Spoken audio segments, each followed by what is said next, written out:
Jamie Stadden. Hey, Coach. Hello from New Hampshire. Given who you have in and out of the lineup, how do you feel like you match up with the Knicks tonight? Well, I think they're tough. They have great depth. I was just doing my radio interview with Sean. We were talking about how kind of sneaky old they are.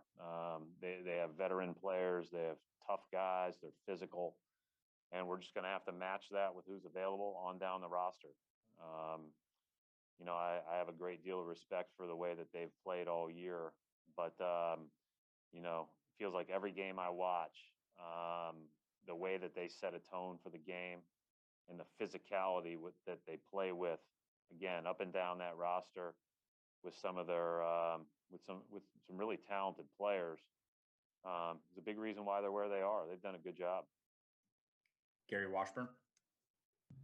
Hey, Brad, are you pleased with the progress, or are you making progress defensively, or are you just making 5 bad mistakes in a good defensive game?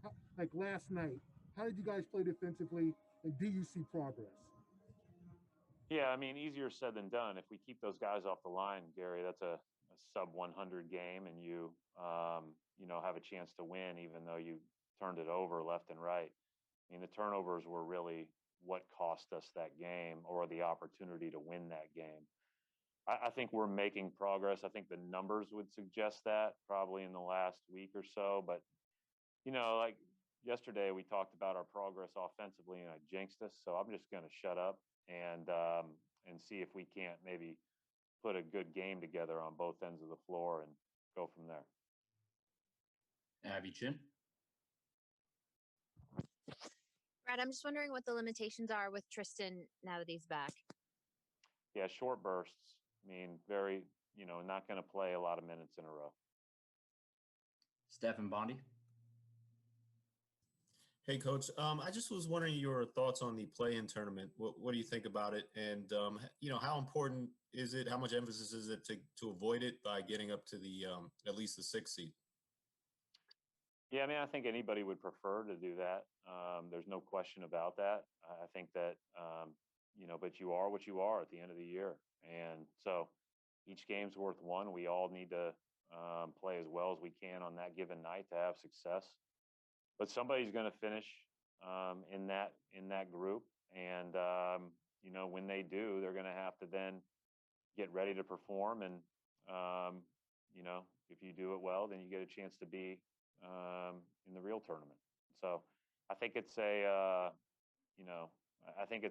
good idea from fan engagement standpoint. It's a little bit unique in a 72 game season. So I understand, the desire to do it. And,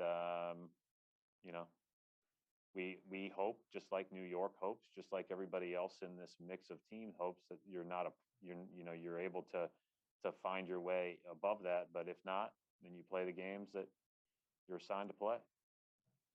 Mark D'Amico. Hey, Coach, back to Tristan real quick. With him back and with the current roster construction, just with Daniel Tice being gone now, how would you characterize his importance and just, how critical his role is on this team, being really the only vet of the big men? Yeah, I mean, we don't have very many vets as it is, right? Except for the young guys that have been here with us, Marcus and Jalen and Jason. I guess you could consider them vets now. And then obviously Kemba. But with Fournier and Tristan out, you can feel that a little bit. We need Tristan back. I mean, obviously with the Tice trade, that is enormous to have him back. I thought that he'll play a lot when Rob is not. But I thought that Luke came in and showed us that he can do some things, and Mo has done some things, and I thought Taco did okay last night too. Like, we're going to need everybody, but there's no doubt that our center rotation will start with Rob and Tristan. John Corrales. Brad, I know that it's different. Doubling is different. Different players, you do it different ways. But it seemed to cost you a little bit last night. Rotations off of those were off. What have you seen from the team as far as when you do decide to double? Yeah. How they're reacting? Well, in the first half, it wasn't very good, right? I mean, even of the clips we watched at halftime, that's what we focused on because that cost us the Danny Green threes. You know, one where we just lost him, and another one where we overreacted. One where we weren't in his airspace enough. But like, you know, I think ultimately we've been decent at that at times in the past. We've been more selective with choosing to do it. You go back to our playoff series against Philly 2 years ago, 3 years ago, we didn't double at all or very, very little. And that was because of who we had guarding Embiid. Last year, we doubled really selectively. You know, we didn't double to start games very often. We would double here and there as the game went on. This year, you know, our matchups are a little bit more difficult, and we've chosen to double a little bit more. You know, if we ever get a chance to play them again, I think we'll have to be a lot more flexible in where we come from and how we match up and all those other things. So we certainly will not guard them,